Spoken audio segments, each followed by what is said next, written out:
اگر کوئی پردھان بننا ہے اپنے کو ایسا پیش کیوں نہیں کرتا کوئی دوسرا کھڑا ہی نہ ہو کہ نہیں یہ سب سے اچھی خدمت کرنے والے ہیں، ہم نہیں کھڑے ہوں گے، یہی کھڑے رہتے؟ اپنے آپ کو ایسا بناتے کیوں نہیں؟ اگر پردھان ہے اپنے آپ کو ایسا پیش کرے، اتنی خدمت کرے، لوگ کہیں کہ نہیں کسی دوسرے کو کھڑے ہونے کی ضرورت نہیں ہے، یہ پردھان جی جب تک زندہ رہیں گے تب تک یہی رہے۔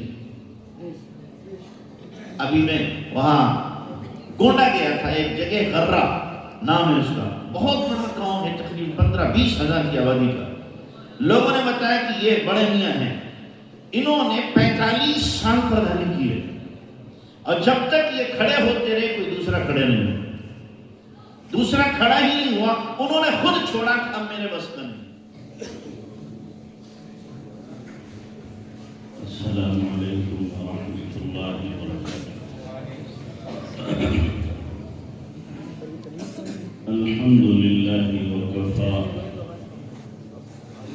وسلام علی عبادہ الذین اصطفی، اما بعد فاعوذ باللہ من الشیطان الرجیم، بسم اللہ الرحمن الرحیم، ما آتاكم الرسول فخذوه وما نهاكم عنه فانتهوا۔ وقال تعالى: لقد كان لكم في رسول الله أسوة حسنة لمن كان يرجو الله واليوم الآخر وذكر الله كثيرا۔ وقال النبي صلى الله عليه وسلم: من تمسك بسنتي عند فساد أمتي فله أجر 100 شهيد۔ سبحان ربك رب العزة عما يصفون وسلام على المرسلين والحمد لله رب العالمين۔ اللهم صل على سيدنا محمد وعلى آل سيدنا محمد وبارك وسلم۔ اللهم صل على سيدنا محمد وعلى آل سيدنا محمد وبارك وسلم۔ اللهم صل على سيدنا محمد وعلى آل سيدنا محمد وبارك وسلم۔ محترم علماء کرام، معزز سامعین، میرے بزرگوں اور دوستوں، آپ لوگ تھوڑا آگے بڑھ جائیں، آگے بڑھ جائیں تھوڑا، باہر والے بھی اندر آ جائیں، مل کے بیٹھ جائیں، مل کے بیٹھ جائیں، آگے اللہ آپ کو جزائے خیر، بڑھ جاؤ، بھی بڑھ، آگے بڑھ جائیں، آگے بڑھ جائیں، بہت دیر سے بیٹھنے تھوڑی حرکت ہو جائے گی، آ جاؤ، بڑھ جاؤ، بڑھ جاؤ، باہر والے اندر آ جاؤ۔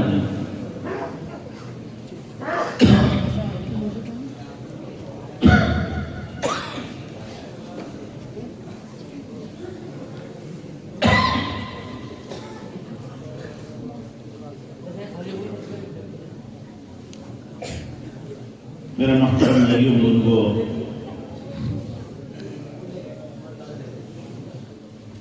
دین نام ہے اللہ کے حکم، نبی صلی اللہ علیہ وسلم کے طریقے کا۔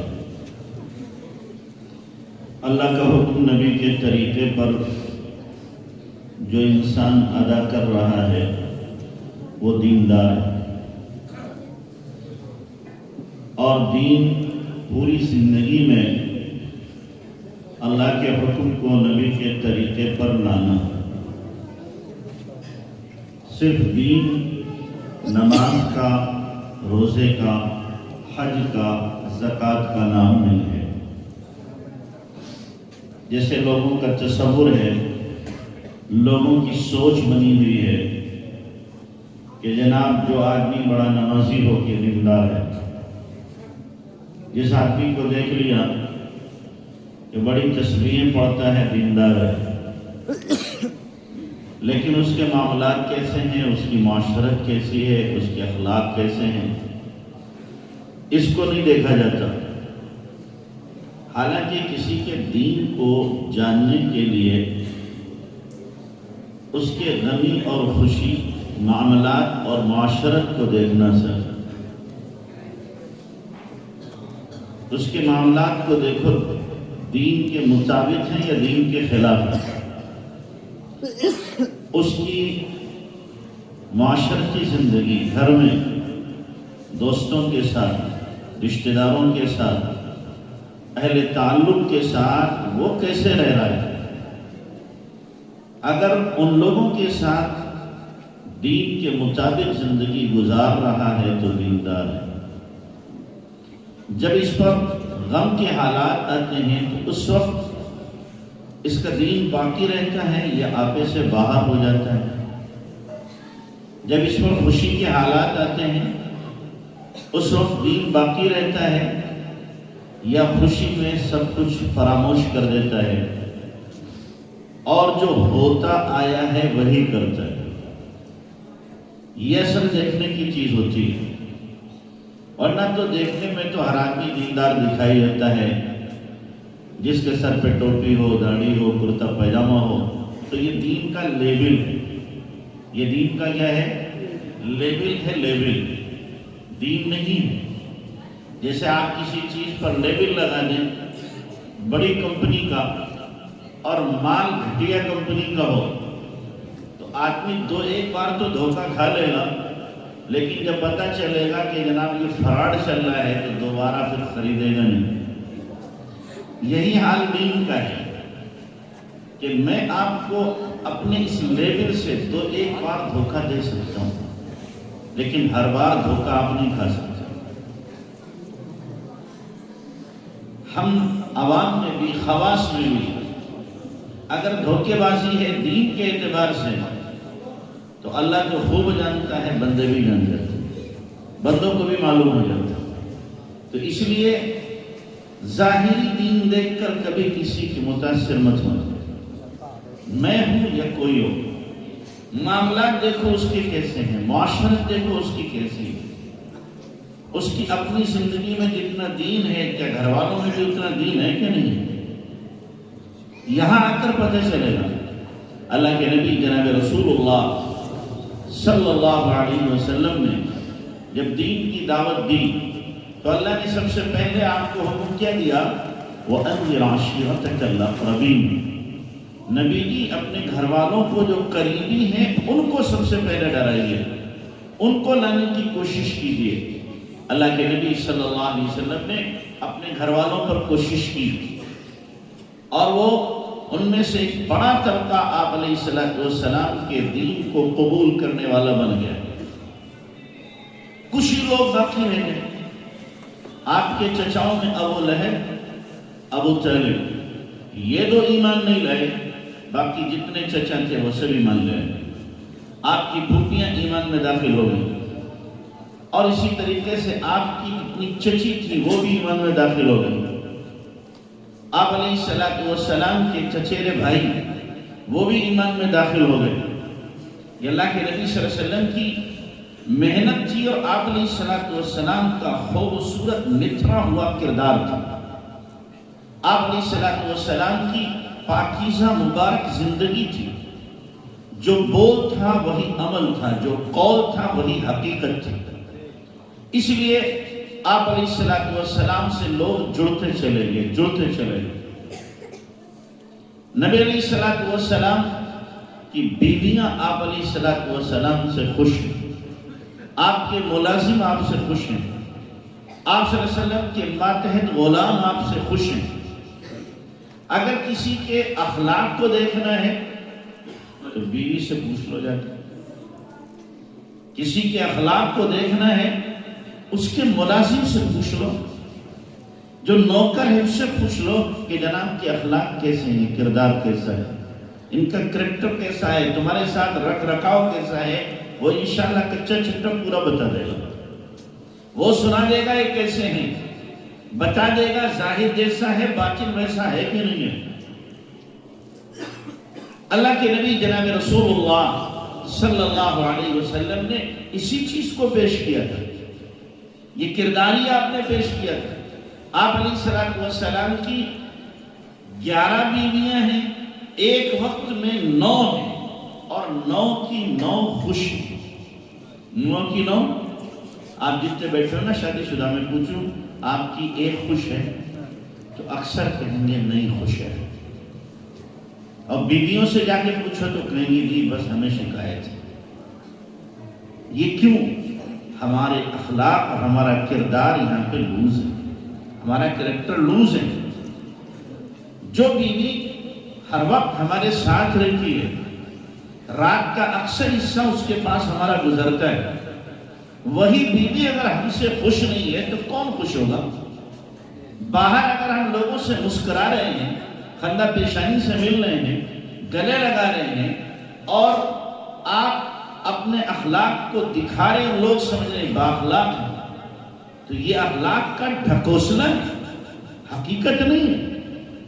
بیوی سے پوچھو اس کے اخلاق کیسے ہیں، میرے بچوں سے کوئی پوچھے میرے اخلاق کیسے ہیں، میرے ماتحتوں سے پوچھے کہ میرے اخلاق کیسے ہیں، وہ اگر کہہ رہے ہیں کہ اخلاق مند ہے تو انسان اخلاق مند ہے۔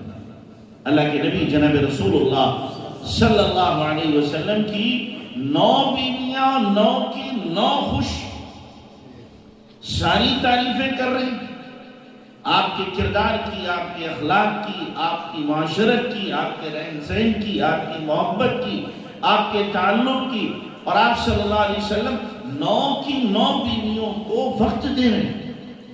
یہ کمال ہے اللہ کے نبی جناب رسول اللہ صلی اللہ علیہ وسلم کا۔ ہم لوگوں کی ایک بیوی ہوتی ہے، اسے عام طور سے شکایت ہوتی ہے ہمیں وقت نہیں دیتے، ہوتی کہ نہیں ہوتی؟ ہماری بیوی کو بھی شکایت ہے کہ جی یہ تھوکتے ہی رہتے ہیں۔ ہماری بیوی کو شکایت کیا ہے کہ ساری دنیا کو وقت دے رہے، ہمارے لیے وقت نہیں ہے، جبکہ ہم نے پہلے کانٹیکٹ کر لیا تھا، پہلی رات ہی میں کہہ دیا تھا ہم نے، دیکھو ہم گھومنے والے آدمی ہیں، ادھر ادھر بھاگتے پھریں گے، تمہیں اس کی شکایت نہیں ہونا چاہیے، تو ہمارا پہلے سے کانٹیکٹ ہے، سمجھے بھائی؟ تو شکایت بیویوں کا ہے۔ اگر بیویوں کو حقیقت میں شکایت ہے ہمارے کردار سے تو ہم اس پوائنٹ میں لوز ہیں، ہم کیا اس میں لوز ہیں۔ اللہ کے نبی جناب رسول اللہ صلی اللہ علیہ وسلم کے ماتحت، آپ علیہ الصلوۃ والسلام کے خادم اور آپ کے غلام آپ سے خوش ہیں۔ حضرت انس آپ کے خادم ہیں، کہتے خدمت النبی صلی اللہ علیہ وسلم 10 سنین، میں نے اللہ کے نبی صلی اللہ علیہ وسلم کی 10 سال خدمت کی ہے۔ اس کا ایکو کم کرو بھائی، آواز بڑھاؤ، ایکو بہت کر رکھا ہے، ہمیں نعت نہیں پڑھنا بھی۔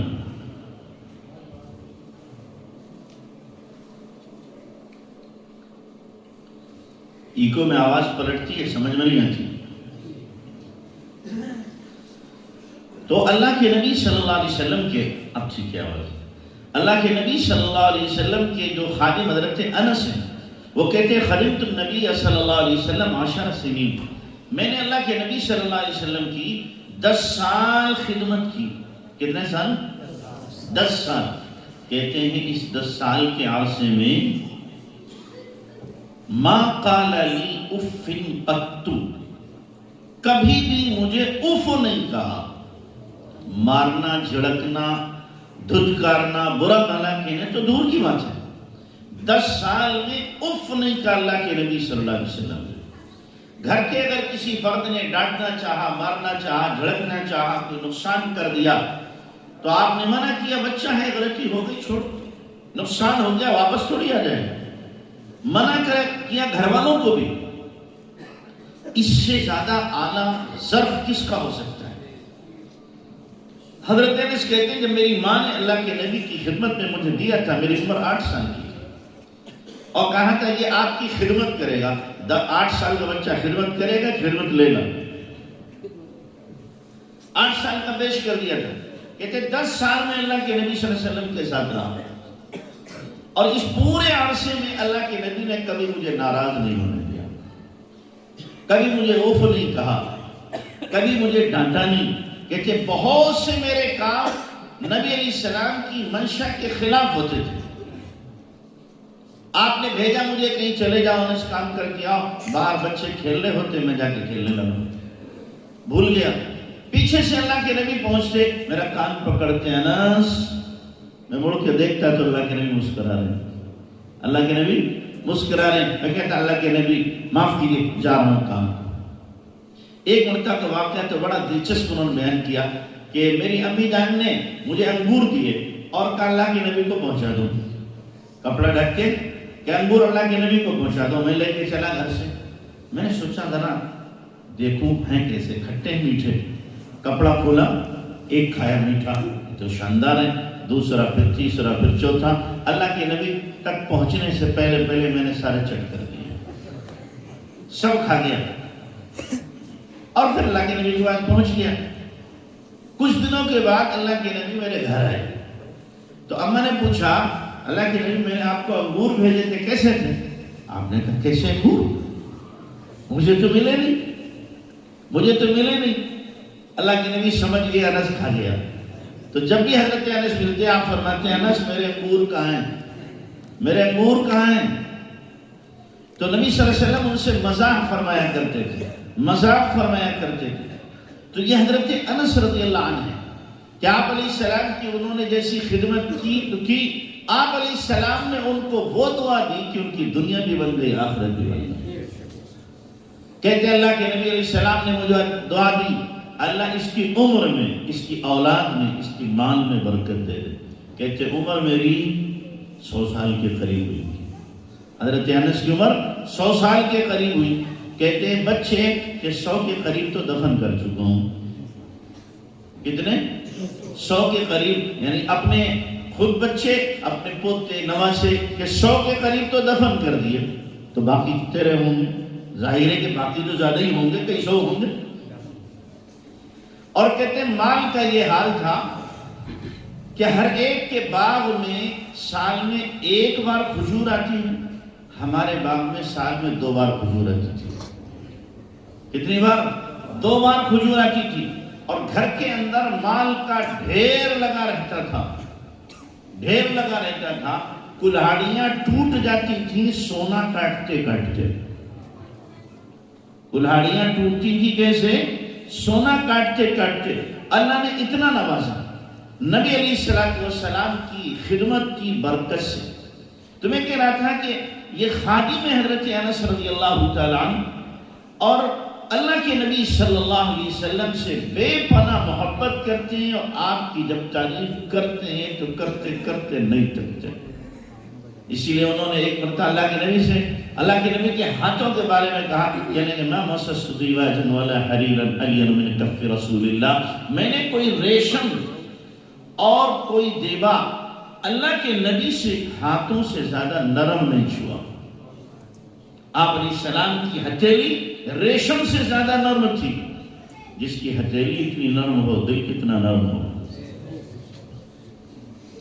تو نبی علیہ السلام اپنے خادموں کے ساتھ ایسا تعلق، بیویوں کے ساتھ آپ علیہ السلام کا بڑا خوبصورت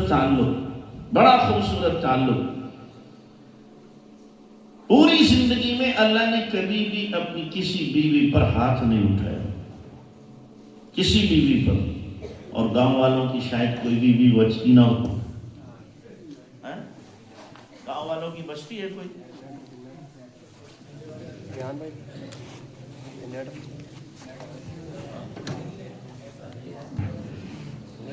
تو اللہ کے نبی صلی اللہ علیہ وسلم نے پوری عمر کبھی بھی کسی بیوی کو مارنے کے ارادے سے ہاتھ نہیں اٹھایا۔ اور ہم گاؤں والوں میں سے شاید کوئی بیوی بچتی نہ ہو جو پٹ نہ جاتی ہو۔ بولو بچتی ہے کوئی؟ اللہ ماشاءاللہ، کوئی ایسا نرم دل انسان ہو جو بیوی کو نہ مارے، ورنہ اپنا حق سمجھتے ہیں کہ میرا تو یہ حق ہے کہ میں بیوی کو ماروں۔ آپ کا حق تو ضرور ہے، نبی کی سنت تو نہیں ہے نبی کی سنت، نبی کی سنت تو نہیں ہے، نبی کا طریقہ تو نہیں ہے، نبی کا کردار تو نہیں ہے کہ بیویوں کو مارا جائے۔ بیوی پر بھی ہاتھ اٹھانے والا کوئی مرد ہے؟ مرد تو وہ ہے جو کسی مرد سے پنجہ آزمائی کرے، کسی مرد سے لڑے۔ عورت سے لڑنے والا یہ کیا مردانگی ہے؟ اس پہ ہاتھ اٹھایا آپ نے تو کیا کمال کر دیا؟ تو اس لیے اللہ کے نبی صلی اللہ علیہ وسلم کی سیرت سے ہمیں ملتا ہے کہ آپ نے کبھی ہاتھ نہیں اٹھایا۔ اور نبی علیہ السلام کو ایسا نہیں ہے کہ آپ علیہ السلام کی بیویوں سے کبھی نوک جھوک نہیں ہوتی تھی. بھائی میاں بیوی ہیں، کبھی محبت کی نوک جھوک ہوتی ہے، کبھی ویسے بھی ہو جاتی ہے. میاں بیوی آپس میں لڑتے ہیں تو کوئی دشمنی تھوڑی ہوتی ہے، وہ تو محبت کی لڑائی ہوتی ہے. کیسی ہوتی ہے؟ محبت کی لڑائی. ہمارے یہاں کہتے ہیں میاں بیوی کی لڑائی دودھ کی ملائی. میاں بیوی کی لڑائی دودھ کی ملائی. ابھی لڑیں گے 1 گھنٹے بعد صلح ہو گئی. تو اللہ کے نبی صلی اللہ علیہ وسلم کے یہاں بھی نوک جھوک ہو جاتی تھی.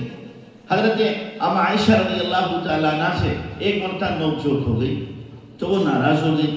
اللہ کے نبی صلی اللہ علیہ وسلم نے ان کے ابا حضرت ابوبکر صدیق کو بلایا کہ جی ہماری صلح کرا دو آگے. حضرت ابوبکر صدیق رضی اللہ تعالیٰ عنہ نے تو اللہ کے نبی صلی اللہ علیہ وسلم نے جو واقعہ پیش آیا تھا وہ بیان کرنا شروع کیا. تو حضرت عائشہ رضی اللہ تعالیٰ عنہ نے محبت کے لہجے میں کہا ذرا ٹھیک ٹھیک بتانا. کیا کہا؟ ٹھیک ٹھیک. یہ مقصود نہیں تھا اللہ کے نبی جھوٹ بولیں گے، یہ ایک نخرہ ہے، ایک انداز ہے، کیا ٹھیک ٹھیک بتانا. لیکن حضرت ابوبکر صدیق تو عاشق ذات تھے، ان کو غصہ کیا نبی کے لیے جملہ بولنے. ایک لگایا کس کے اپنی جان کی دشمن نبی کو کہیں گے ٹھیک ٹھیک بتائیں، نبی غلط بتائیں گے. حضرت عائشہ گھبرا کے اللہ کے نبی کے پیچھے کے بیٹھ گئی. آپ نے فرمایا ابوبکر صلح کے لیے بلایا تھا، مارنے کے لیے تھوڑی بلایا، جاؤ ہم خود ہی صلح کر لیں گے.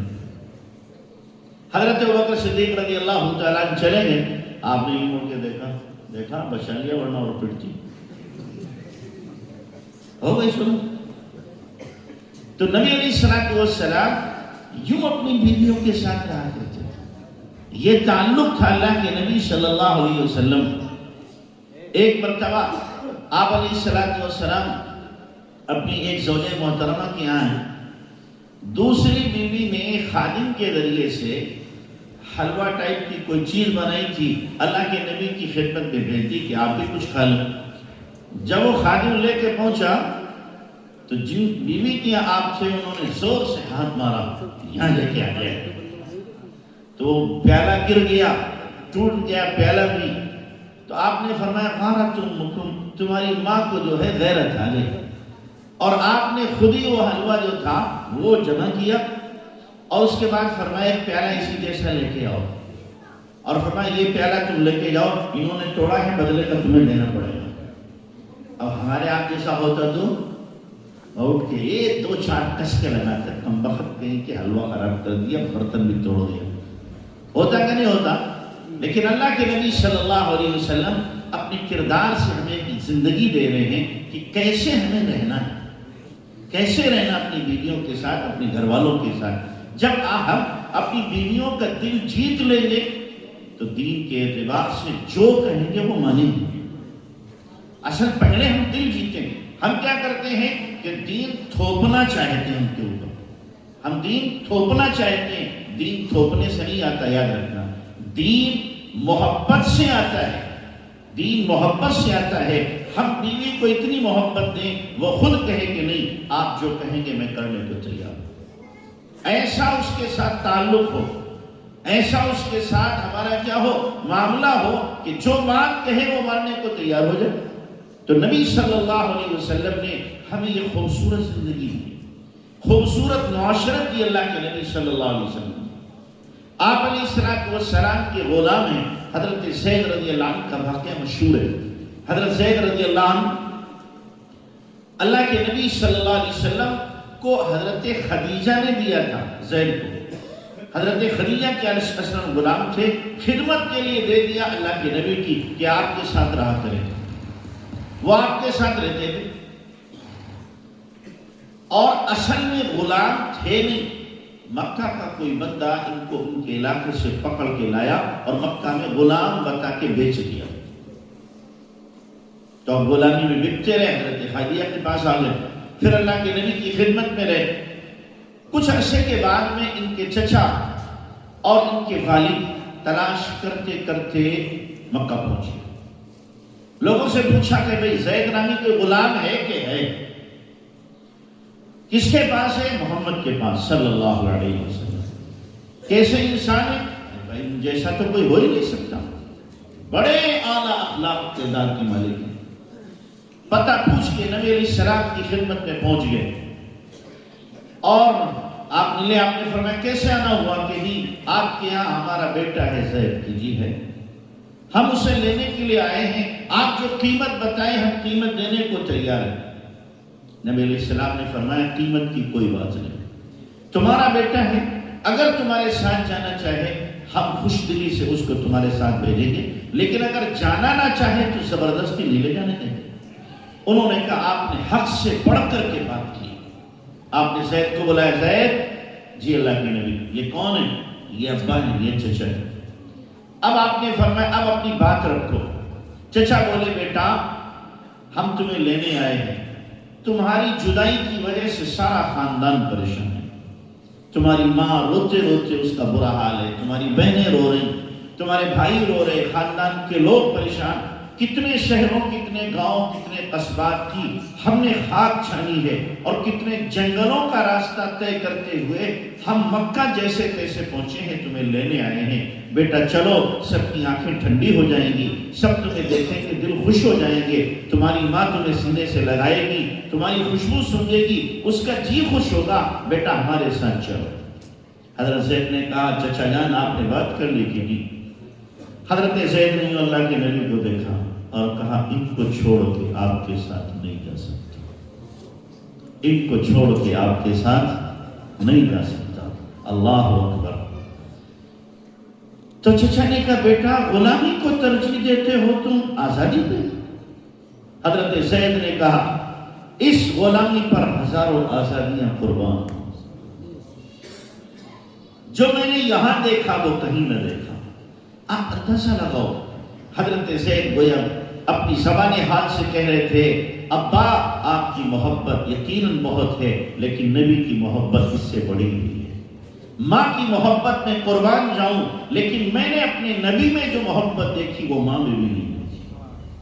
میں نے اپنے بھائیوں کی محبت کا مزہ چکھا ہے, لیکن نبی علیہ السلام کا جو تعلق مجھ سے ہے وہ بھائیوں میں بھی نہیں ہے. میں نے اپنی بہنوں کی محبت دیکھی ہے, ان کا میرے اوپر نثار ہونا میں نے دیکھا ہے, لیکن نبی علیہ السلام نے جو میرے ساتھ کردار پیش کیا, جو اخلاق پیش کیے ہیں, وہ میری بہنیں بھی مجھ سے پیش نہیں کر سکی. لہذا میں نبی کو چھوڑ کے آپ کے ساتھ نہیں جا سکتا.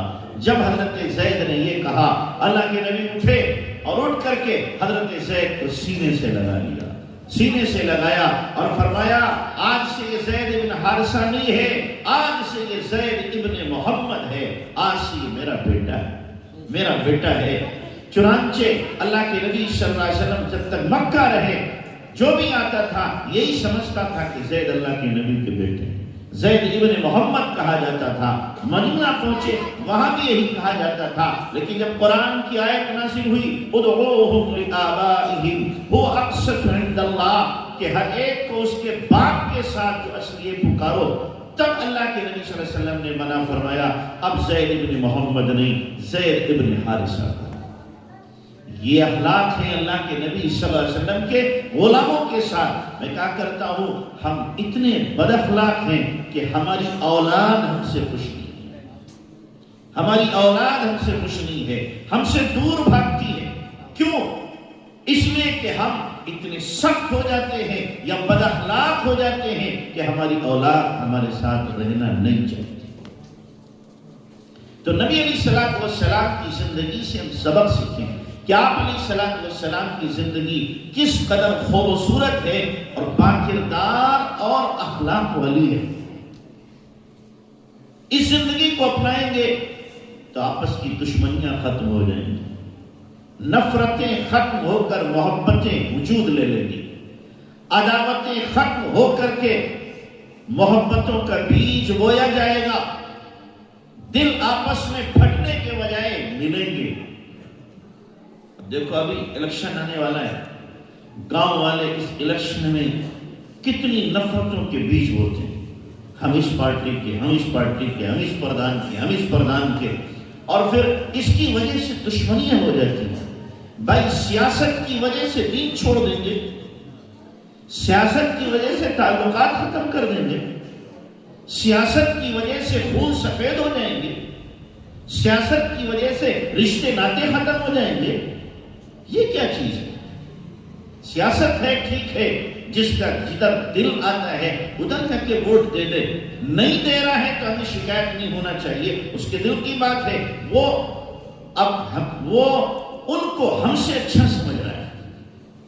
اگر کوئی پردھان بننا ہے اپنے کو ایسا پیش کیوں نہیں کرتا کوئی دوسرا کھڑا ہی نہ ہو کہ نہیں یہ سب سے اچھی خدمت کرنے والے ہیں، ہم نہیں کھڑے ہوں گے، یہی کھڑے رہتے؟ اپنے آپ کو ایسا بناتے کیوں نہیں؟ اگر پردھان ہے اپنے آپ کو ایسا پیش کرے، اتنی خدمت کرے، لوگ کہیں گے نہیں کسی دوسرے کو کھڑے ہونے کی ضرورت نہیں ہے، یہ پردھان جی جب تک زندہ رہیں گے تب تک یہی رہے۔ ابھی میں وہاں گونڈا گیا تھا، ایک جگہ غرہ نام ہے اس کا، بہت بڑا گاؤں ہے، تقریباً 15-20 ہزار کی آبادی کا۔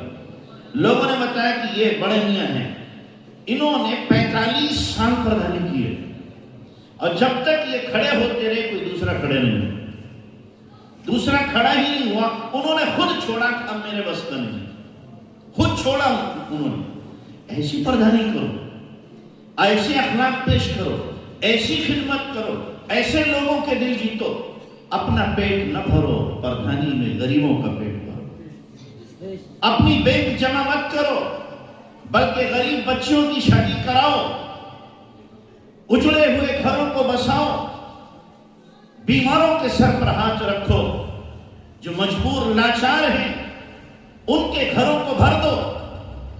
یہ ہے اصل پردھانی۔ پردھانی نام تو خدمت کا ہے، بینک بھرنے کا نام نہیں ہے، پیٹ بھرنے کا نام نہیں ہے، کروڑپتی بننے کا نام نہیں ہے۔ اصل تو سیاست خدمت سکھاتی ہے۔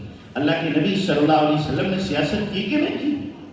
نبی کی کردار کا یہ بھی تو پہلو ہے۔ اللہ کے نبی صلی اللہ علیہ وسلم نے مدینہ منورہ پہنچ کر کے سب سے بڑی سیاست کی ہے کہ جو دشمن تھے ان کو اللہ کے نبی نے اپنا بنایا۔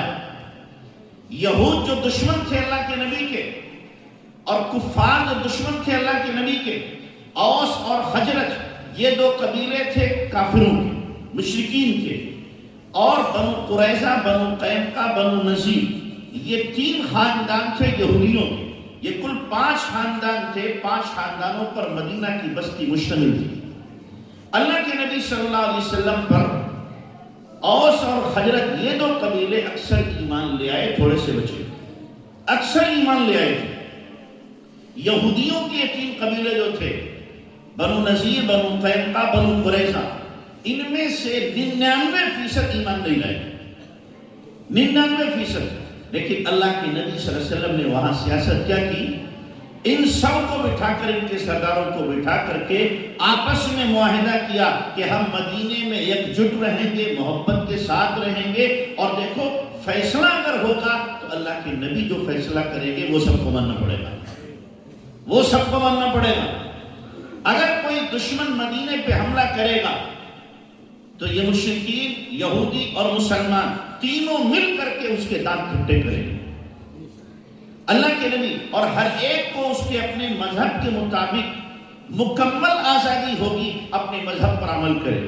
مشرکین اپنے مذہب پر، یہودی اپنے مذہب پر، مسلمان اپنے مذہب پر، ہر ایک عمل کریں گے اور کسی کو برا بھلا نہیں کہا جائے گا۔ لیکن جب کوئی جھگڑا ہوگا تب اللہ کے نبی صلی اللہ علیہ وسلم کیا کریں گے؟ فیصلہ کریں گے۔ یہ سیاست اللہ کے نبی نے کی وہاں پہ۔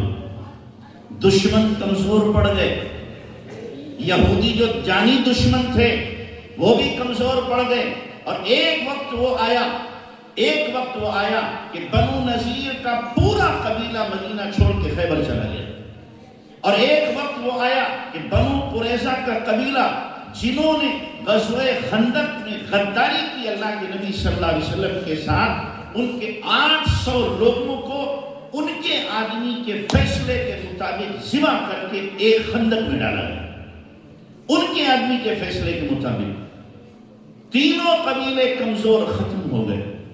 یہ کس کی سیاست تھی؟ اللہ کے نبی کی۔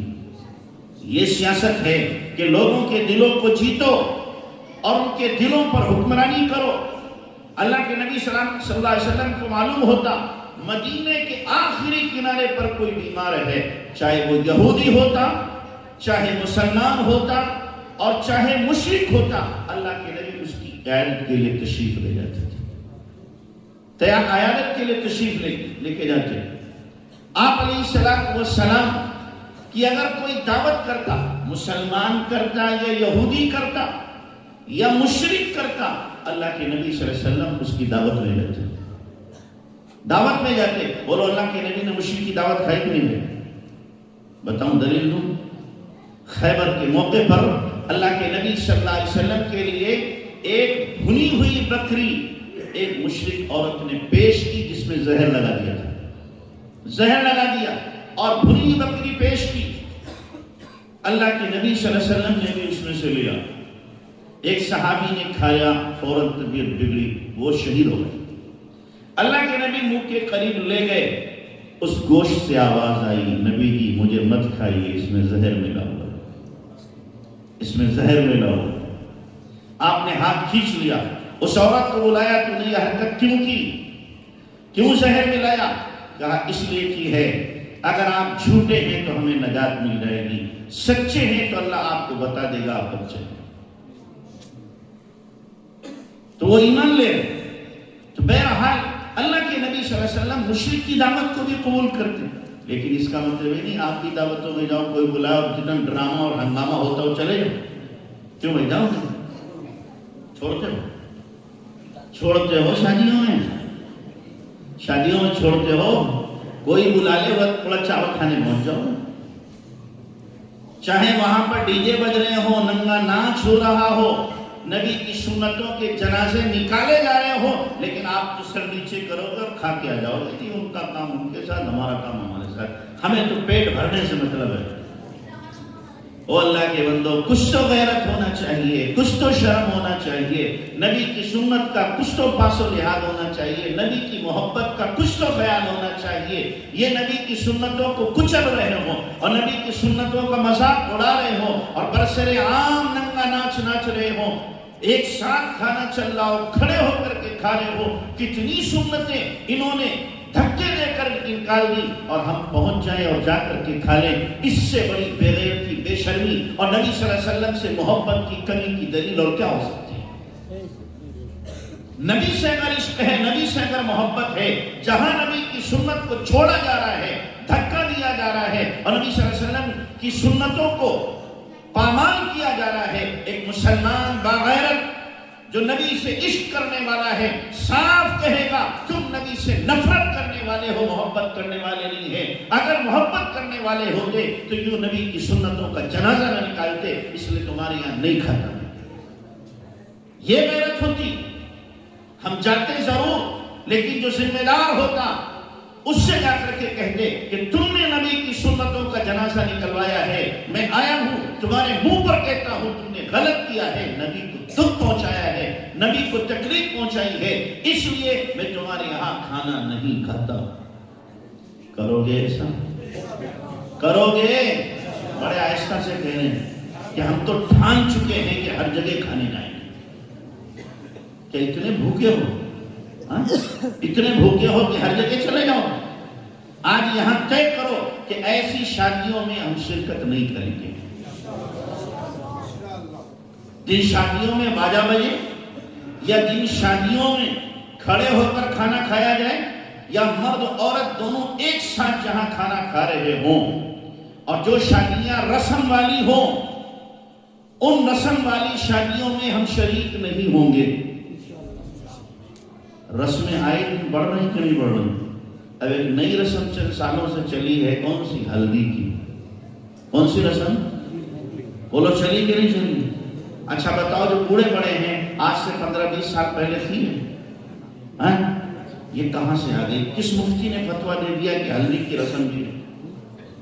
کس مولوی نے کہا ہے؟ مولوی کہہ کیسے سکتا ہے؟ خود کہہ رہے رسم۔ کیا کہہ رہے ہیں؟ رسم جب کہہ رہے ہیں، جب رسم ہے تو سنت کہاں سے ہو سکتی ہے؟ رسم ہے تو دین کہاں سے ہو سکتی ہے؟ مسلمان رسم کو اپنائے گا کہ سنت کو اپنائے گا؟ تو رسم کہاں سے آ گئی؟ رسم کے نام جب آئے اور کوئی رسم آئے، تھوک دو اس کے اوپر کہ نبی کی سنت کے مقابلے میں ہم اس رسم کو اپنا کر نبی صلی اللہ علیہ وسلم کی قبر اطہر میں آپ کو تکلیف نہیں پہنچائیں. تو رسم کہا جا رہا ہے کہ یہ کیا ہلدی کی رسم؟ پیلے کپڑے پہنیں گے، مردوں نے بھی عورتوں نے بھی سب نے پیلے کپڑے پہنے، ابٹن لگائے جا رہے ہیں، بے حیائی ہو رہی ہے اور بڑی خوشیاں منائی جا رہی ہیں، خوشیاں منائی جا رہی ہیں. بولو ابٹن کون لگاتا ہے؟ لڑکے ابٹن کون لگاتا ہے؟ نائی آ کے لگاتا ہے؟ اور بتاؤ کون لگاتا ہے؟ بھابیے لگاتا ہے. کون لگاتا ہے؟ بھابیے. یا لڑکی والوں کے یہاں سے کچھ چھٹا قسم کی عورتیں آتی ہیں وہ لگاتی ہیں. یہ سب نامحرم ہیں کہ محرم ہیں؟ سب نامحرم ہیں کہ نہیں؟ ان کا تو دیکھنا بھی جائز نہیں. چہ جائے کہ ایک جوان لڑکا اپنے جسم کو ملوائے، اپنے جسم کو ملوا رہا نامحرموں سے. سنو آقا کی حدیث. آقا نے فرمایا کہ تم کسی خنزیر کو پکڑ لو، یہ زیادہ بہتر ہے اس سے کسی غیر محرم کا ہاتھ تمہارے لگے. خنزیر پر ہاتھ پڑ جائے اتنا برا نہیں ہے جتنا کہ غیر محرم عورت کا ہاتھ ہمارے جسم کو لگا ہے. کہاں ہیں ہم؟ اپنے گھروں میں یہ بے شرمی، اپنے گھروں میں یہ بے غیرتی، اپنے گھروں کے اندر یہ بے حیائی. کیا یہ ممکن ہے کہ 20-22 سال 25 سال کا جوان اور جوان عورتیں اس کے جسم کو ملیں اور اس کے دل میں کوئی بھی غلط خیال نہ ہے؟ ہو سکتا ہے. یا تو وہ جوان لڑکا نہیں ہوگا یا عورت نہیں ہوگا. ممکن نہیں ہے. منصا ہنسنے کی بات نہیں ہے. کسی جوان لڑکے کے پاس میں جوان لڑکی آ کر کے بیٹھ جائے تو اس کے خیالات بدل جاتے ہیں، خیالات بدل جاتے ہیں، ذہن بدل جاتا ہے.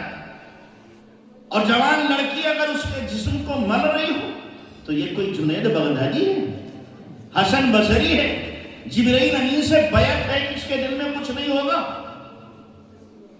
اور اگر ایسا ہے تو یہ حرام کاری کیوں کر رہا ہے؟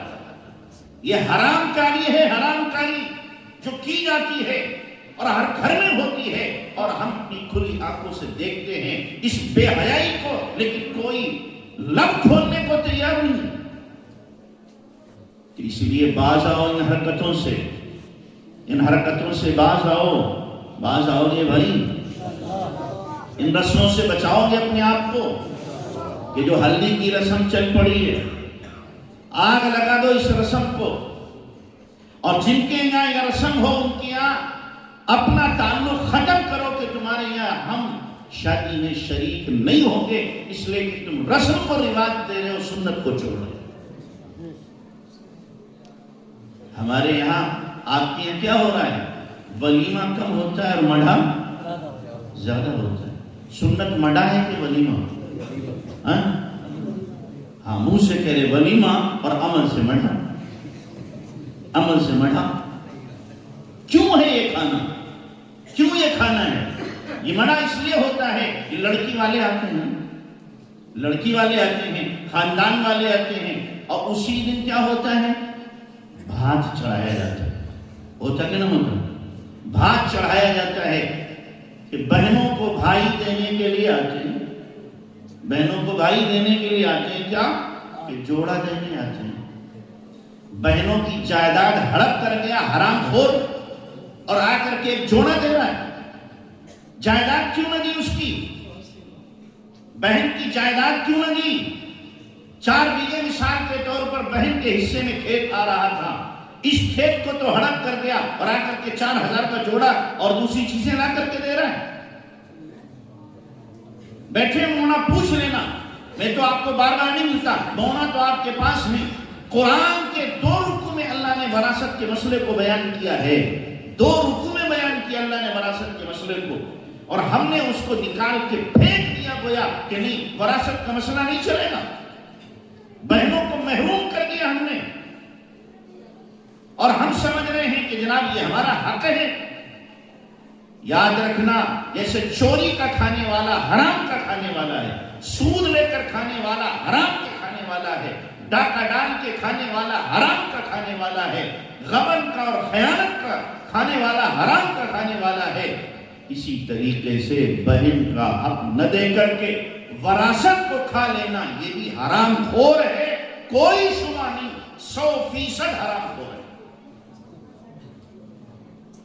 اپنے آپ کو پارسا سمجھے ہم، بڑے پارسا ہیں، بڑے نیک ہیں، اور بہنوں کا حق مار جائیں، بہنوں کا حق کھا لیں، پارسائی کا ڈھونگ ہمارا باقی رہ جائے. یہ کیسی پارسائی ہے؟ آپ کی نمازیں کام نہیں آئیں گی بہنوں کا اگر حق مارا ہے. آپ کے روزے اور آپ کا ذکر اور آپ کی تلاوت اور آپ کی تہجدیں اور نوافل یہ کچھ کام نہیں آئیں گی اگر بہنوں کا حق مارا ہے. اور قیامت کے دن یہ بہنیں معاف نہیں کریں گی، معاف نہیں کریں گی. جب ہر ایک دوسرے سے بھاگ رہا ہوگا اور ہر ایک اپنے حق کا مطالبہ کر رہا ہوگا، بہنیں بھی آئیں گی گریبان پکڑ کے کہیں گی، او ظالم بھائی تو نے میری جائیداد ہڑپ کی تھی، میرا حصہ مکان میں بھی تھا، جائیداد میں بھی تھا، دکان میں بھی تھا، کیش میں بھی تھا، تو نے مارا ہے. ایک ایک پائی کا حساب دے، ایک ایک پائی کا حساب دے. یہاں چاہے بہنیں زبان سے کہہ دیں، لیکن قیامت کے دن جب ان کو نیکیوں کی ضرورت پڑے گی تو یاد رکھنا یہ بہنیں آپ سے مطالبہ کر لیں گی.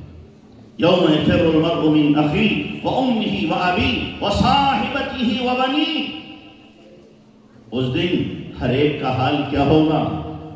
قرآن کہہ رہا ہے یود المجرم لو یفتدی من عذاب یومئذ ببنیہ وصاحبتہ واخیہ وفصیلتہ التی تؤویہ ومن فی الارض جمیعا ثم ینجیہ کلا انہا لظی نزاعۃ للشوی. کہ اس دن مجرم گنہگار تمنا کرے گا، ہر ایک گنہگار ہے. جب جہنم میں جانے کا نمبر آئے گا تو وہ تمنا کرے گا کاش میری بیوی کو، میرے بھائیوں کو، میرے خاندان والوں کو، اور اللہ ساری دنیا کو اٹھا کے جہنم میں ڈال دے، مجھ اکیلے کو بچا لے. یہ حال ہوگا تو کیا بہنیں معاف کریں گی؟ معاف کریں گی بہنیں؟ یا تو یہ عقیدہ ختم کر دو آخرت میں کچھ ہونا نہیں ہے، اور اگر عقیدہ ہے اور یقیناً ہے ایمان والے کا عقیدہ کہ مرنے کے بعد میری زندگی کا حساب کتاب ہونا ہے، ایک ایک لمحے کا، ایک ایک پائی کا حساب ہونا ہے، تو یہاں سے حساب کر کے جاؤ. قیامت میں کوئی کسی کو دے نہیں سکتا. تو یہ بہنیں معاف نہیں کریں گی. تو اس لیے ان جوڑوں سے کام نہیں چلے گا جو ہم جوڑے دے رہے بہنوں کو. ان جوڑوں سے کام نہیں چلے گا. لاکھوں کروڑوں کی جائیدادیں ہڑپ کر لو، 2-4 ہزار کے جوڑوں پہ آپ چاہو بہنیں راضی ہو جائیں گی؟ نانا ایسے راضی نہیں ہوتی. اور اگر راضی بھی ہو جاتی ہیں تو کیوں؟ بعض لوگ کہتے ہیں کہ جی میں نے بہن کو دینا چاہا، بہن نے لیا نہیں. میں کہتا ہوں ظالم تم نے دیا ہے، دیا نہیں. تم کہو گے بہن لے لو، وہ کہیں گے میں نہیں لیتی، بھیا آپ ہی رکھ لو. وہ کیوں کہہ رہی ہے؟ اس کے پیچھے لاجک ہے. وہ اس لیے کہہ رہی ہے اگر بہن بھائی سے میں نے آج حساب کتاب جائیداد کا کر لیا تو بھائی دے تو دے گا اور کہے گا آئندہ میرے گھر میں نہیں آنا، حساب تمہارا ہو گیا.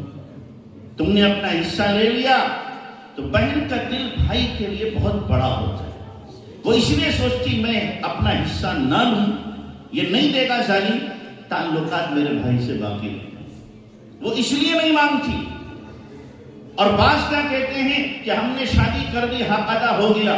نہیں، یا تو شادی کے وقت میں آپ بہن سے کہو کہ جو تمہاری جائیداد ہے ہم ساری کی ساری شادی میں لگائیں گے. مان لو 20 لاکھ روپیہ اس کے تھے، آپ نے 20 لاکھ کی شادی کر دی، پوری ایک پائی نہیں بچائی، حق ادا کر دیا کہہ کر کے گھر لگایا. اور اگر 20 لاکھ اس کے بن رہے تھے، 10 لاکھ کی شادی کی، 10 لاکھ اپنی گھوٹی میں آ گئے. تو حرام خور کے حرام باقی رہے، حرام خور باقی رہے. اس لیے کہ 10 لاکھ تو اس کے باقی، جتنا کی شادی ہو گئی باقی جو ہے اس کا حصہ دو، اور کہو اتنے شادی میں لگ گئے اتنے باقی رہ گئے، تب تو حق ادا ہوگا، ورنہ حق ادا نہیں ہوگا. بولو بھائی بچو گے حرام خوری سے؟ بچو گے؟ کون کون بچے گا؟ ہاتھ اٹھاؤ. بہنوں کا حصہ دیں گے، دو گے نا؟ ہاں. آپ سوچو گے ملا تو بڑی کڑوی گولی دے کے جا رہا ہے. اللہ کی قسم کڑوی نہیں ہے. اگر آپ نے دیا تو قبر میں اور حشر میں یاد کرو گے یقیناً یہ بہت اچھی بات کہی تھی کہ یہاں میں کیسے حق ادا کر سکتا ہوں، دنیا میں تو حق ادا کر سکتا تھا۔ آپ بہنوں کو دو گے تو اللہ تعالیٰ وہ برکتیں آپ کو دے گا، آپ تصور نہیں کر سکتے، آپ سوچ نہیں سکتے۔ بہنوں کی دعائیں جو ہیں وہ انشاءاللہ آپ کا بیڑا پار کر دیں گے۔ بہنوں کو خوش کرو، بہنوں کو خوش کرو، انشاءاللہ ان کی دعائیں بیڑا پار کریں گی۔ میں اپنا سناؤں، میرا مراد آباد مکان نہیں تھا، ہم دونوں بھائیوں نے جو بڑے تھے طے کیا، ہماری ایک بہن کچا مکان تھا، ہم نے طے کیا ان کا مکان پہلے بننا ہے۔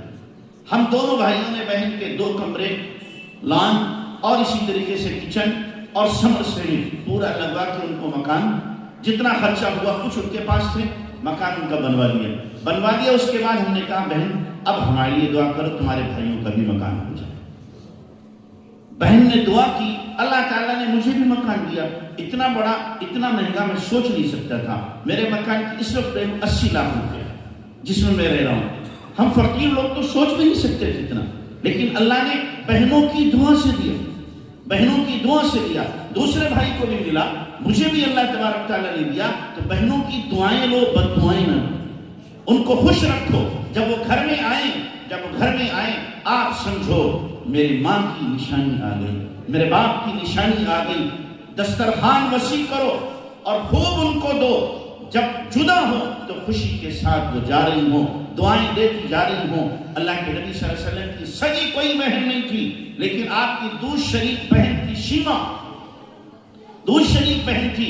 ایک مرتبہ اللہ کے نبی نے جب غزوہ حنین کیا تو اس میں شیما بھی شریک تھی اور وہ قیدی بن گئی۔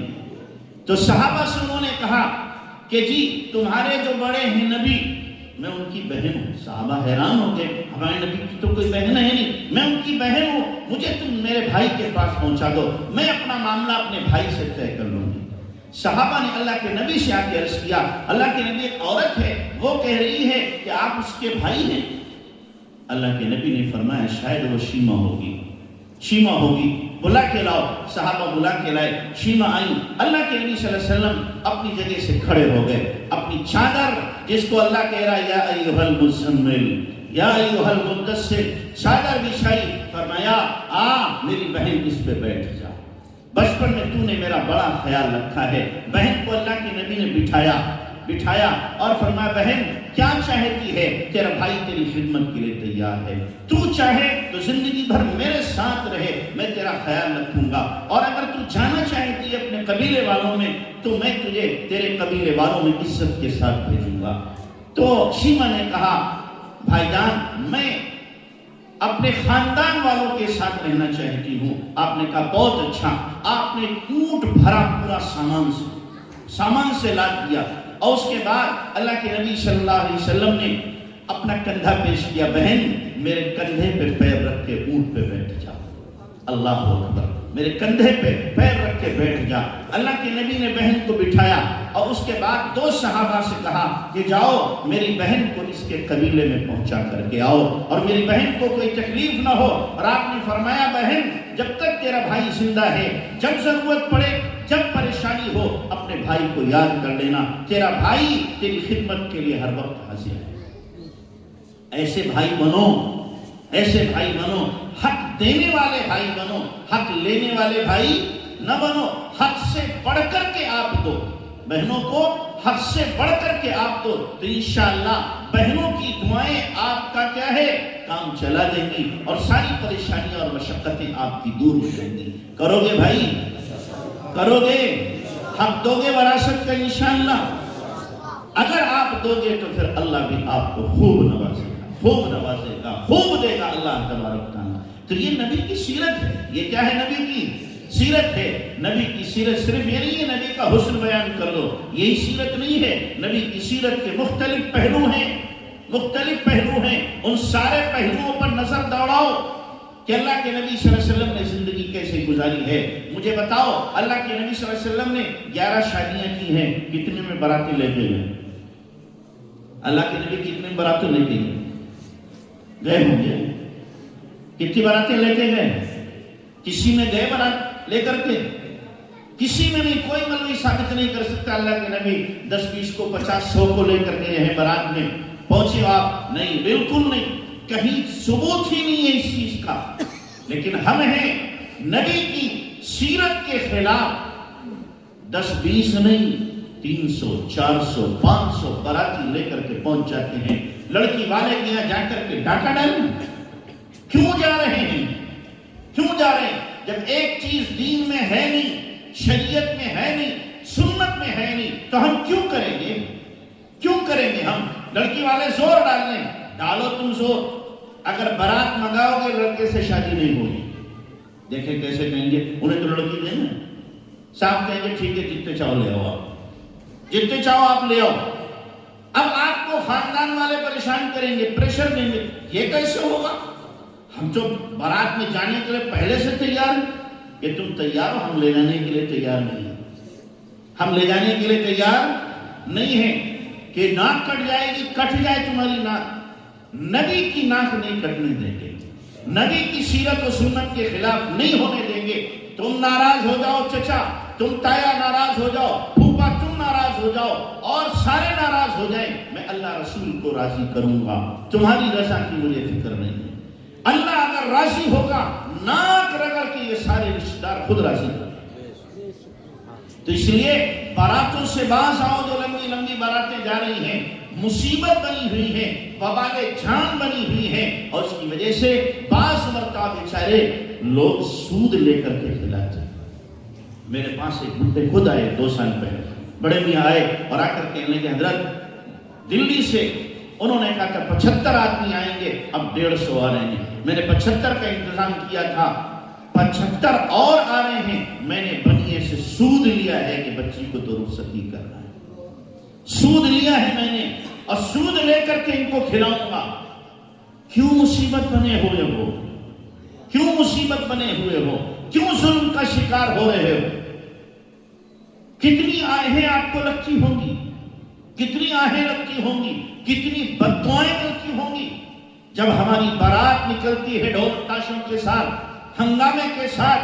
کتنی غریب بچیاں تکیے کے نیچے منہ رکھ کر کے روتی ہوں گی اور کہتی ہوں گی آج میرے باپ کے پاس اگر کچھ ہوتا تو میرا باپ بھی کسی کے ہاتھ میں ہاتھ میرا دے دیتا، میرے باپ کے پاس نہیں ہے، اور یہ ظالم اتنی بڑی باراتیں لے کر کے جا رہے ہیں کہ ان کی سستیاں نہیں ہیں، ان کی آہیں نہیں ہیں کہ ہماری شادیاں سکسیس ہو جائیں گی، ہماری شادیاں پھلیں گی پھولیں گی، ان کی آہیں ہمیں برباد کر دیں۔